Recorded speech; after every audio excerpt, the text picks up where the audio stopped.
So David is admired and well respected by so many of us. We really are grateful for his work and his work on such an important issue, especially today, right? In which hunger and poverty is on the rise. And so, David, we just appreciate you and your witness. And I'm grateful to be here. I'm a Union alum. I graduated in 2004. I started there at Union in 2001, exactly 20 years ago this month. My first class was ST. Back then it was, I think they changed the course codes, but it was ST 103, Foundations of Christian Theology. They changed the name of the course as well. That was taught by Dr. James Cone. That was my very first class. It was suspended because of 9/11. That was our first day of class. An unforgettable moment for so many reasons. But I love Union, and therefore I'm just so honored and grateful to share this time with you all this morning. I've considered my career to be, I would say, trivocational, not even bivocational. I've worn three hats since my years at Union and culminating my studies in 2004. And I've always worked in three areas, three fields, three camps. One is the pastoral vocational role that I've played for since 2004, and I've also worked as an adjunct professor since I graduated Union in 2004. And the other hat is I've worked as a political operative. So many terms have been thrown around to describe that kind of work. Some call it political consultant, political advisor, but I've worn those hats throughout my vocational career, and I continue to do that. Except now I'm not pastoring. I finished my pastorate back in March, and really dedicating myself to my political work, and I'll share a little bit more about that, as well as some more academic work which I'm engaging in now. And that's been kind of my trajectory over the last 17 years. What I want to highlight today, and hopefully some of this may be useful to you, is that when it comes to my electoral political work, which I engaged in even as I was a student at Union Seminary, but I've considered that work as an extension of my Christian vocation, an intentional Christian vocation. And I have always believed that people of faith, and in my perspective as a Christian, should always have as part of their mission the work for social justice. And how that takes place, it varies according to interests, passions, and people. For me, one way that I sought to accomplish that was through the electoral realm. And I felt that one of the ways in which we could help to enact change within a broken system was to do it from the inside more so than the outside. And I've used this analogy before. In fact, I shared it with David, that there are those that believe that change can happen by banging the doors from the outside, and it can work, and it has worked in many instances. In other instances, it hasn't. I've taken a different approach, and I believe that there are ways in which we can bang on those doors from the inside, in addition to the outside. And again, with the goal of working for social justice, particularly for those that my good friend Orlando Espina, a Latino theologian, he says, particularly for those that are considered the vanquished of the earth. Gustavo Gutierrez, and I know you know that name, speaks about a preferential option for the poor as we do our reflections and as we or praxis, right? So that's my preferential option. It's to work especially on behalf of those that are, again, being the vanquished of the earth. So I've taken an intentional approach of seeking and striving for that from the inside, if you will, by helping elect individuals that share similar values and similar objectives of working on behalf of people that need help the most. My political vocation, then, as you can see, has been largely influenced and driven by my theological convictions. One which I see as pivotal in my Christian identity and how I define the words and deeds of Jesus himself. And so for me personally, my attempt to work and understand this has been driven by that desire to, again, seek to change systems, right? Change mindsets, while being realistic about this whole thing, about this system that we have in the United States, which is so deep and profound and which is so deeply broken. I realize, again, this is my Niebuhrian realism. I realize that in many ways, systemic change at a wider and really profound level is perhaps close to impossible. But I've asked myself, are there ways in which we can approximate justice? And for me, the answer has been yes. I do see the possibilities of gradual and continuous change within our systems. And I've seen that vehicle as the vehicle towards that change coming through the electoral realm. And I believe that if anything has shown us this, it is in terms of the electoral possibilities that exist in changing dynamics for the better. It is probably the 2020 presidential election at that, in which I believe, and I'm gonna piggyback off David, that I guess in many instances being partisan is not a vice. There are times in which I'm gonna channel some James Cone here, we need to pick a side. We need to choose a side. There are times that we have no other option but to choose a side.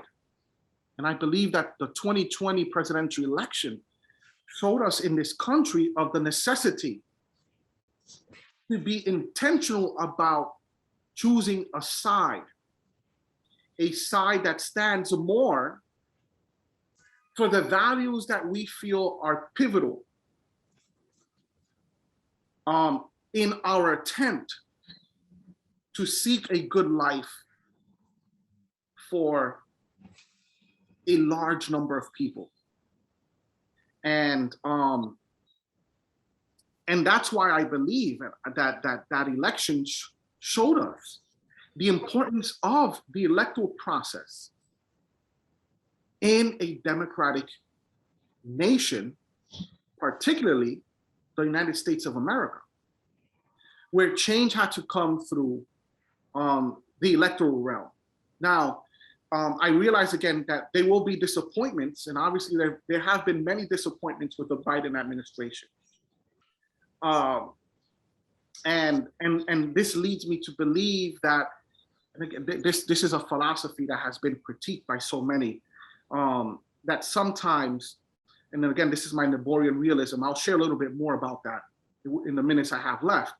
But I believe that elections sometimes really comes down to choosing among the best that we have, even understanding that that best will never reach the ideals that we espouse and that we hope for. But however, we must attempt to do something from the outside, and for me, especially from the inside.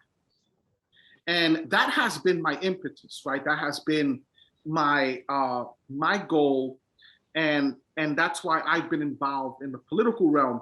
I began as a political operative, and I mean I started at the bottom, if you will, simply volunteering for a local candidate in East Harlem, where I was born and raised, right there across town from where you are now, and he was running for state representative. In New York, we called them state assembly, the state assembly or state senate, but he was running for the state assembly.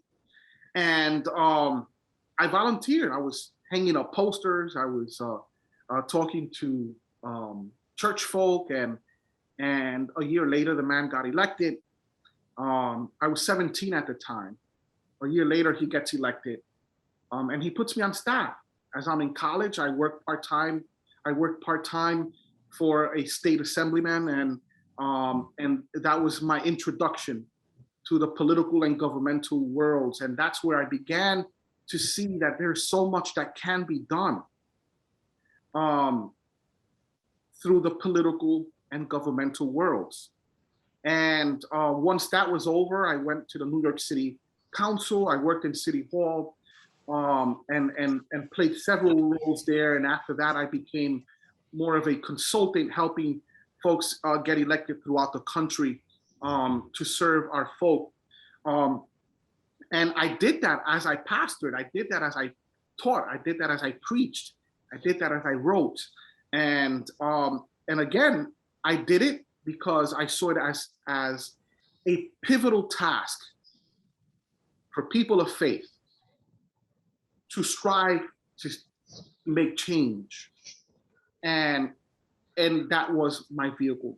Let me just share in these last minutes. I think I may be approaching the 20-minute mark.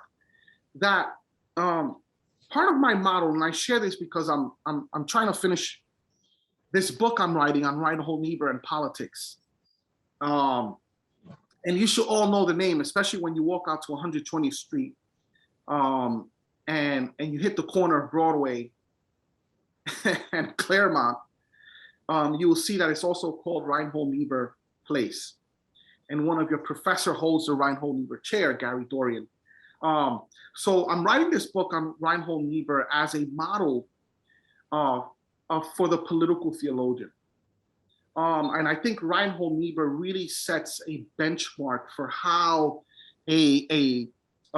and I'm going to say Christian because he was a Christian, for how a Christian thinker and doer should model their own vocational walk. And what I see in Reinhold Niebuhr is I see three things. And this is what I highlight in my book, which should be out in the summer of 2022. What I see is, first of all, involvement in politics for the purposes of seeking for justice. It's all about justice, right? But I see three specific models. One is involvement in the electoral world.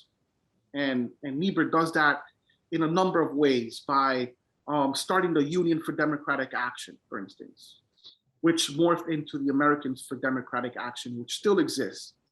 but doesn't have the strength and influence that it had during Niebuhr's time. We see also that work when he initiates and helps found a political party in the state of New York. It's called the Liberal Party. It still exists, but also does not have the influence that it had during Niebuhr's time. But they were influential in FDR's re-election efforts. They were instrumental in the re-election of Fiorello LaGuardia in New York City, with John Lindsay in New York City, et cetera, et cetera. So he was so involved in the electoral world that, again, he helps found a political party. And they did so much good. But secondly, he was also what I consider a pseudo-journalist. He wrote so many columns for the New Republic, for The Nation. He started his own periodical, several. The last one was called Christianity in Crisis. You can have access to that at the Berkeley Library right there. And that was a way in which he could expound on ideas and really help to influence certain policy directions, both in terms of domestic and international politics. And the last model I see is the necessity to involve oneself when it comes to economic matters. He was deeply involved with labor leaders across the country, folks like Alex Dubinsky, folks like Walter Reuther from the UAW, et cetera, et cetera. And he saw labor as a vehicle by which economic justice could be achieved, especially for those at the lower tiers of the economic ladder.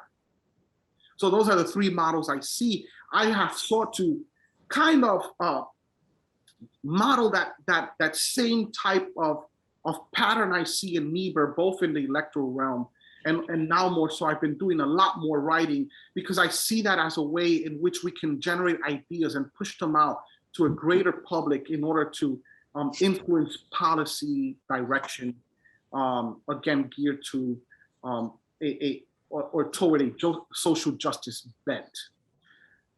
I see that as pivotal, and I believe that the more that we do this, whether we call ourselves Christians, whether we call ourselves Muslims, whether we call ourselves humanists, but I believe that as long as we seek the betterment of our society, but especially for those that need to be uplifted, if we seek to do that, and we see the possibilities that exist of doing that type of work electorally, I think that's a great way of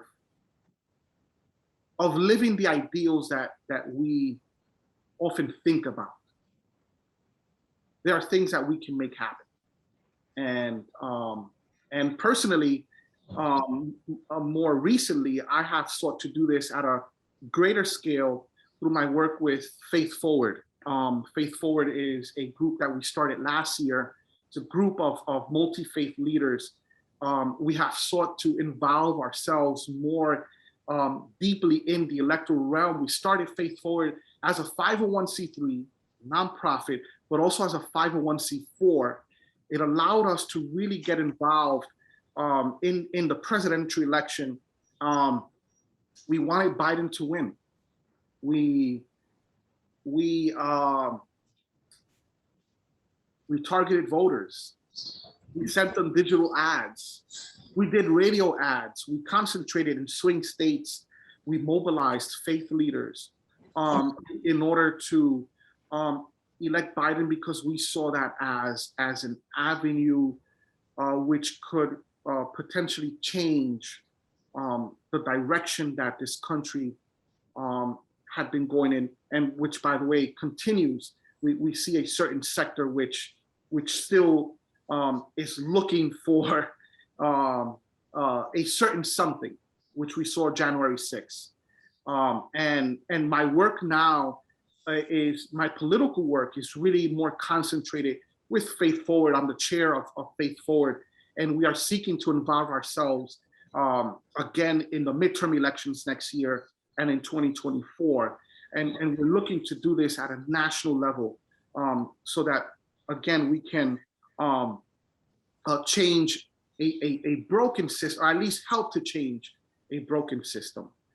So that's a little bit of who I am and what I believe, especially people of faith, should be doing during this context that we're currently living in.